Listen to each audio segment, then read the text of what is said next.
Hablábamos con Débora y sería imposible hablar de este tema sin hacer un recorderis histórico, sin ver las raíces de quizás algunas de las actividades más extrañas a nivel sexual desde el punto de vista de la historia. Y bueno, dentro de la información que preparamos nos remontamos a Roma, este imperio tan importante de la historia, no solamente por su capacidad militar, por el legado cultural y artístico que nos dejó, sino sin lugar a dudas también por esa función tan importante que tenía el sexo dentro de la cultura romana. Hay un concepto muy interesante que de hecho que quisiera debatir a continuación con Pablo, y es algo que se conoce como la pudicitia, o perdón, la pudicitia y el vir. Para los romanos la pudicitia era algo así como la preservación de la virtud sexual de las mujeres, en este caso, dentro del concepto cultural que tenían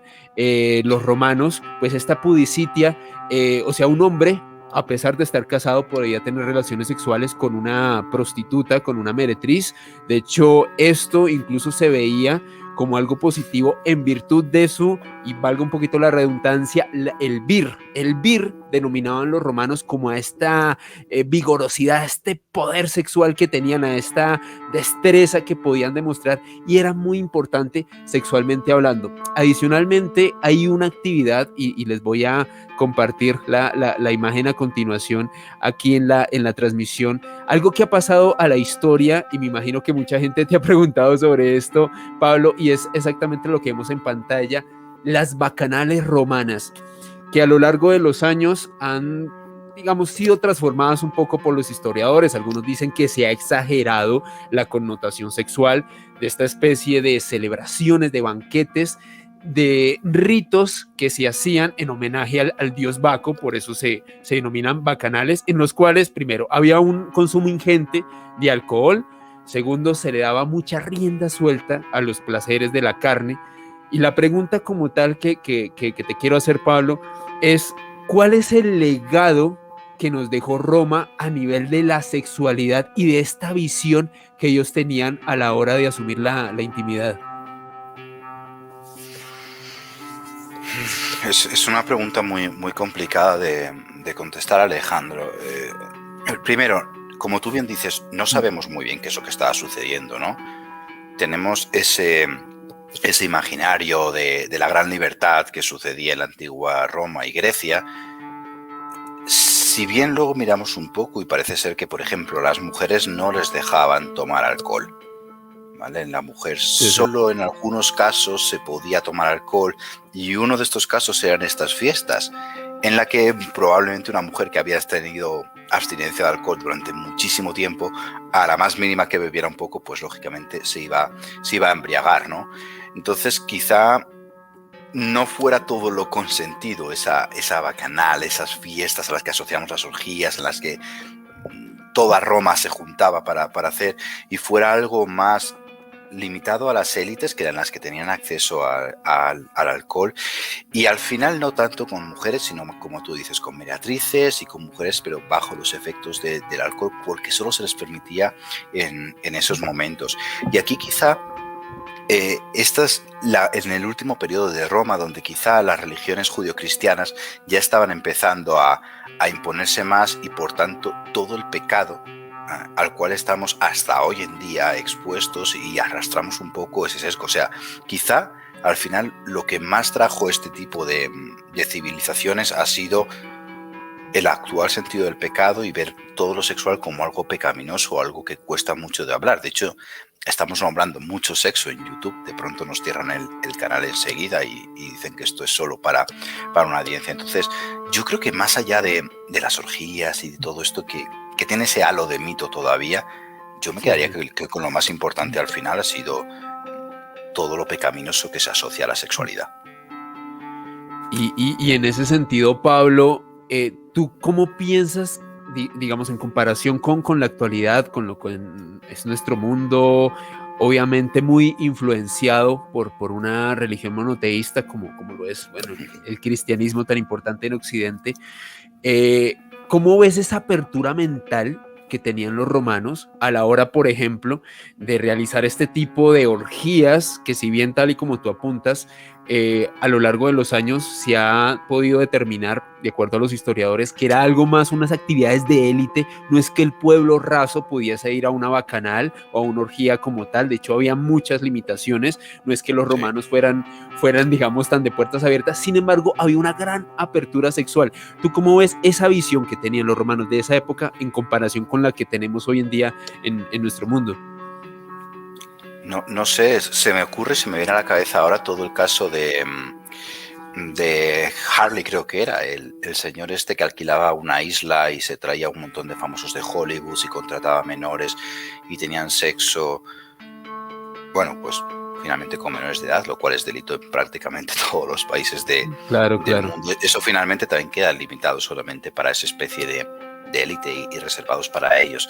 Pero fíjate que un poco lo que estamos viviendo en los últimos años es una ruptura con estos ideales. Poco a poco, y cada país lo lleva de un ritmo diferente, pero desde aquel entonces a la mujer se le ha asumido un rol tradicional y pasivo, en la cual pues no puede tener deseo sexual, no debe tener orgasmos. El clítoris, que ya se conocía en esta época, desapareció de todos los manuales de anatomía de la época hasta hace bien poco. O sea, estamos hablando de que volvió a aparecer hace 70 años prácticamente, y se Wow. conocía desde antes del siglo cero.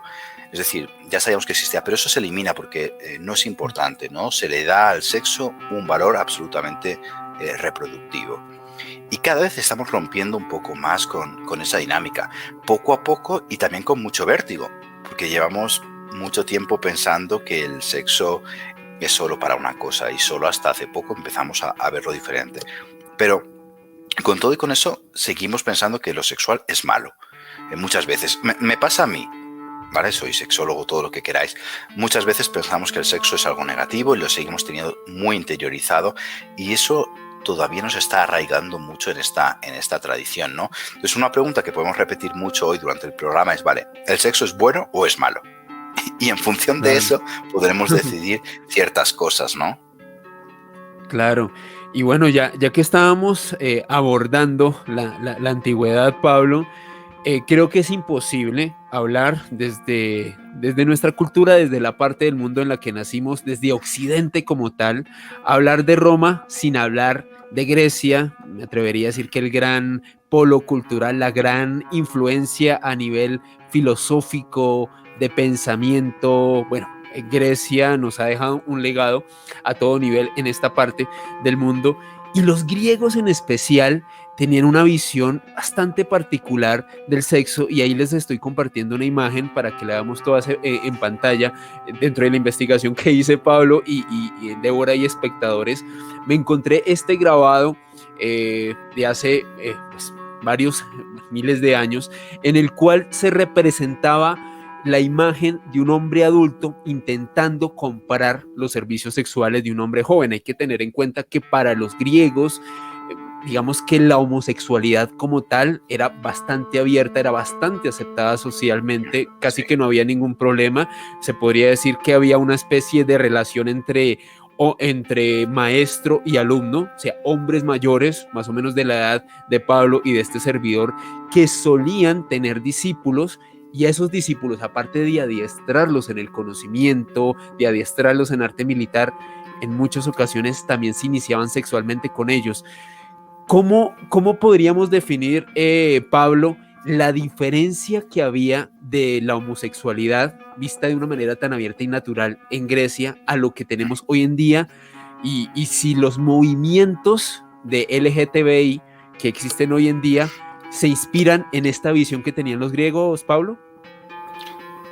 Bueno, matizar una cosita. Los griegos tenían bastante normalizada la homosexualidad entre hombres, pero entre mujeres no tanto, ¿no? De hecho, ahí tenemos la isla de Lesbos, que era donde se desterraban a aquellas mujeres que practicaban el lesbianismo. Es decir, la parte de entre hombres bien, la parte nuevamente del placer entre mujeres no tan bien. Y fíjate que ese hándicap del placer de las mujeres y la libertad de las mujeres en lo sexual lo seguimos arrastrando hoy en día por todo. Y yo creo que puede fomentar un punto de partida, ¿no? Yo creo que el movimiento LGTBI actual no se adhiere o no se ciñe a lo que sucedía en Grecia hace 2000 o 3000 años, porque realmente ser homosexual no tiene absolutamente nada de malo ni ningún problema, y más bien parten desde la naturalidad del momento actual. Más allá de los griegos creo que ahora mismo ya se han observado más de 6000 especies que tienen conductas homosexuales, y tendemos un poquitín más a normalizarlo. Cada vez hay más países que lo despenalizan. Todavía hay muchos países en el mundo que está penado con la muerte el tener conductas homosexuales, pero cada vez hay más países que se van abriendo, dejan de penalizarlo y cada vez permiten más matrimonios entre el mismo sexo, ¿no?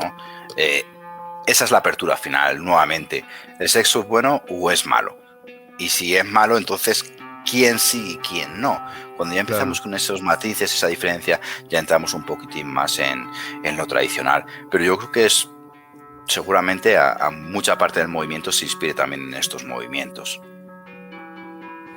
Aquí hay algo muy, muy clave, Pablo, que has dicho antes de leer nuevamente los comentarios de los espectadores, y es la naturalidad que tienen pues estas preferencias sexuales, tal y como tú señalabas, Pablo. Hay muchas especies en la naturaleza que tienen conductas homosexuales, por lo cual pues digamos algunas líneas de pensamiento que establecen pues que básicamente es una aberración y demás. Bueno, pues si somos aberrados los humanos, también lo son otros más de 6000 especies, o sea, está en toda la naturaleza. Son conductas que suceden y pues al menos respecto a nuestra especie me atrevería a decir que también es una decisión al respecto. Además de encontrarnos aquí en La Clavícula del Diablo, tanto Alejandro Bernal como Débora Pedreira tenemos espacios alternativos. A mí me pueden encontrar en el canal de YouTube El Kaiser Analógico, un canal de videojuegos donde van a poder ver reseñas de videojuegos, directos y también entrevistas en vivo.